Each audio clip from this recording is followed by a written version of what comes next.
Tommy Vercetti? Shit. Didn't think they'd ever let him out. GTA Vice City is often referred to as a classic nowadays, and rightfully so. It is one of my favourite games ever, at least from what I remember, but how well does my memory serve? So, we're going to find out as I try to answer the question, is Vice City as good as we remember? Got it? 100% pure grade A Colombian, my friend. Before we dive into whether Vice City is still this 1980s neon-soaked fever dream that we remember, I need to reveal that I'm playing the remastered version. Yeah, also known as the Definitive Edition.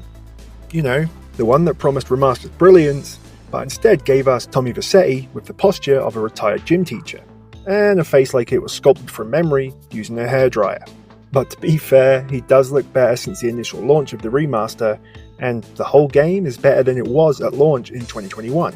So now it's less train wreck and more, okay, I see you've been in therapy and you're working on yourself. So before we actually get into that, let's just see what has exactly changed from the original.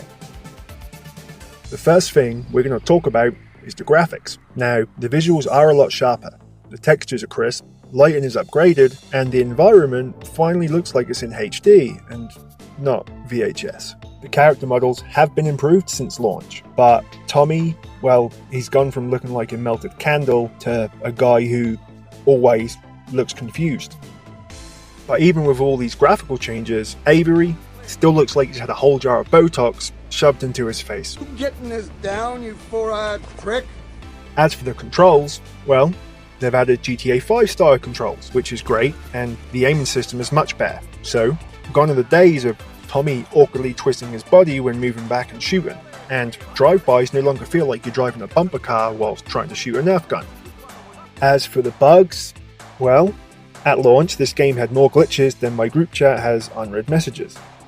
But, now in 2025, most of the major issues are gone. NPCs no longer clip through walls, rain doesn't blind you like divine punishment, and cars mostly obey the laws of physics, though they do like to randomly flip sometimes, just like the original game. Here's a big one. Vice City finally got GPS. Back in the day, you had to find mission locations using only a pink dot and sheer willpower. Now it's like, turn left at the Malibu Club in 300 feet, and then make a U-turn because you just missed it. The menus got a makeover too. No more 2002 bootleg DVD menus and hello slick, functional and clean menus that still somehow take me multiple clicks to save the game. Hey, Tommy. Let's talk about the soundtrack changes just for a minute. Now, many of us love this game because of its soundtrack. It is one of the best ever made. Sadly, some of the music is missing from the Definitive Edition. The likes of Michael Jackson, Ozzy Osbourne, and a few others are actually absent from the game, but there are still so many great tracks in the game. And you can still drive down the street, vibing to music on the radio, whilst you don't pay attention and run down pedestrians or drive off a pier. So despite its rocky launch, the 2025 version still feels more like the Vice City I remember. But it's now cleaner, more polished, but it hasn't lost that energy. The midnight driving a stolen cheetah with power ballads blasting energy. You motoring! Now that we know what's changed, let's get to it. Is Vice City still as good as we remember? If it was anybody else, you'd be dead already. But because it's you, because we got history, I'm gonna let you handle this. Look, Sonny, you got my word. I'll be in touch.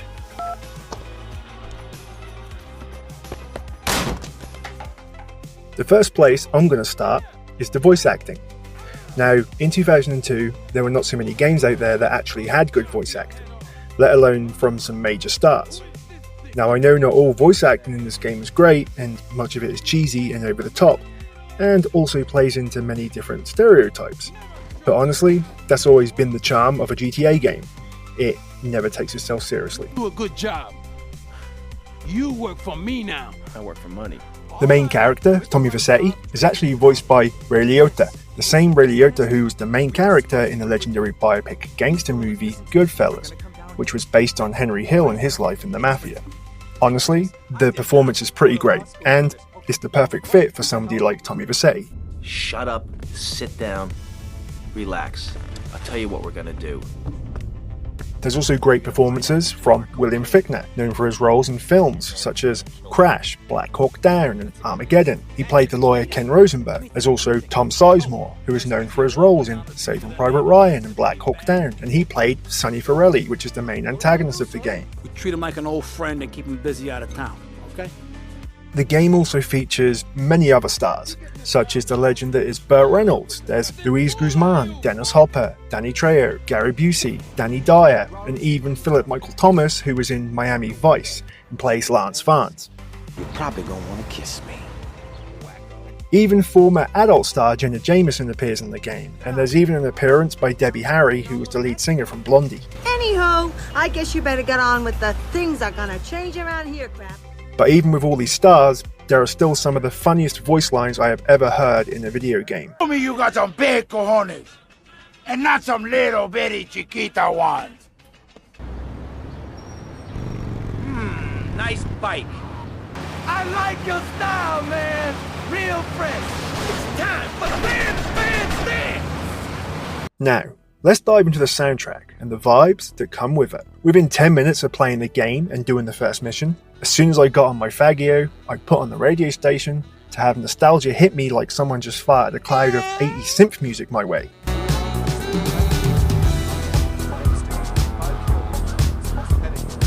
Ah, pure bliss.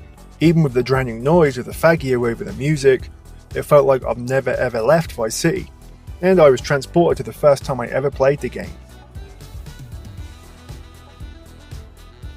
I really do believe that no game comes close to the vibes that Vice City gives out, just from a soundtrack alone. With all these different radio stations, there is such a diverse list of music in the game. We have V-Rock, which is the radio station for metal and hard rock. It has the likes of Iron Maiden, Twisted Sister, Motley Crue, and many other great artists. Then there is Emotion 98.3, which has mostly rock and power ballads, with the likes of Foreigner, Roxy Music, and Toto. There's Flash FM, which is a mixture of pop and soft rock, with the likes of Paul & Oates, Bryan Adams, and Yes. Wave 103 is a new wave and synth pop radio station with artists such as Flock of Seagulls, Blondie, and Gary Newman. Then there's Wild Style, which is an electro and hip hop station that features Run DMC, Curtis Flow, and Grandmaster Flash.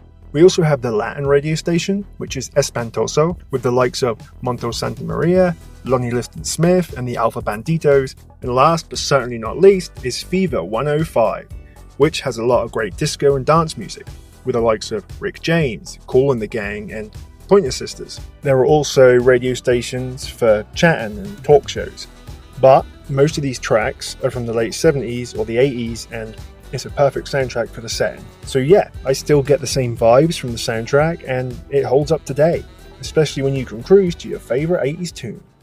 Before we talk about the story, this is a spoiler alert for anyone that doesn't already know the story, or anyone that doesn't want to know the story. The year is 1986. In a corrupted and crime-filled fictional Miami, which is called Vice City, it starts with Tommy Vercetti, a guy fresh out of prison after doing 15 years for the mob. Sonny Forelli, his boss, sends him down to Vice City for what's supposed to be a simple drug deal, which goes south faster than a flock of seagulls in winter. The money's gone, the drugs are gone. Tommy's furious, Sonny's furious, and you, well, you're now basically doing odd jobs for every criminal in Florida to sort it out. Just without the gators. I don't have the money. That was my money, Tommy! My money! You work for drug lords, biker gangs, gun nuts, Cuban gangsters, Haitian gangsters, corrupt politicians, and a lot of Florida men.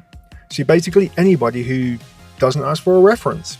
Eventually, Tommy realizes, hang on, why am I even working for Sonny? I could just take over the city myself. So he starts building an empire, buying businesses, running rackets, and becoming Vice City's pastel-suited kingpin. Then Sonny shows up for his money, finds out Tommy's been running the place, and we get an epic mansion shootout straight out of Scarface.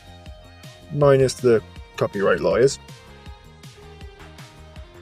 After Tommy has dealt with Sonny, well, he's standing in his mansion and basically is like, I came here to buy some 100% grade A Colombian, my friend, and now I own the city? Well, that escalated quickly. just beautiful.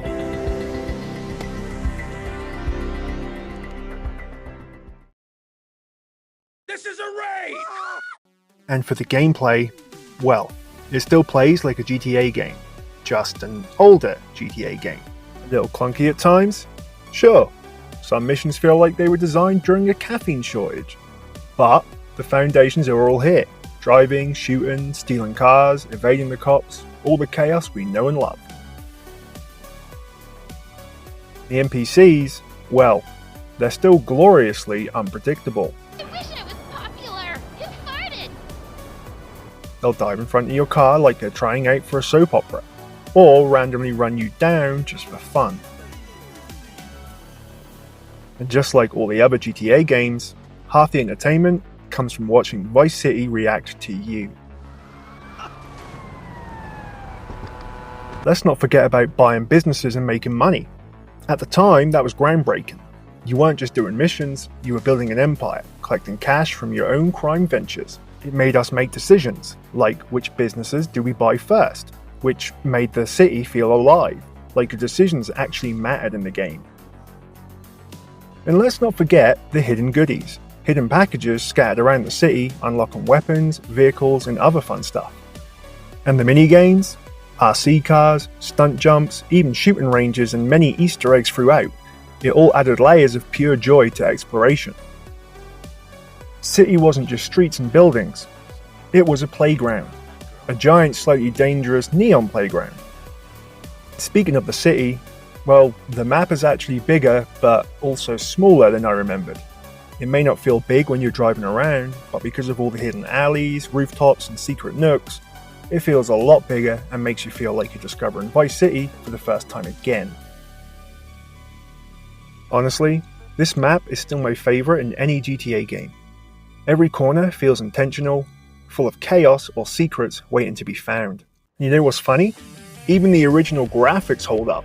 Not in a modern photorealistic way, but in a way that proves how good they were for 2002.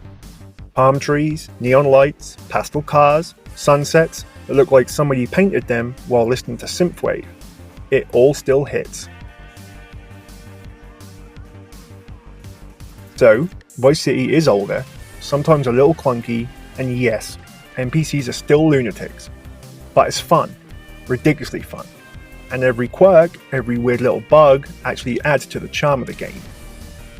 It's a game that was way ahead of its time, and somehow still feels just right in 2025.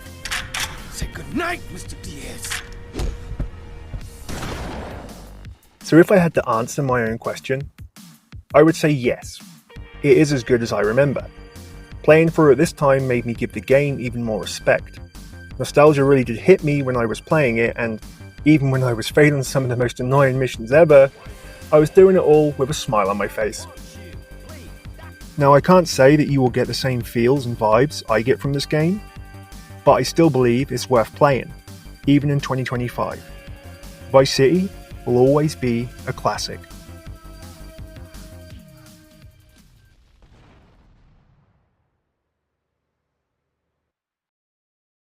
Seriously, who the f*** is that guy?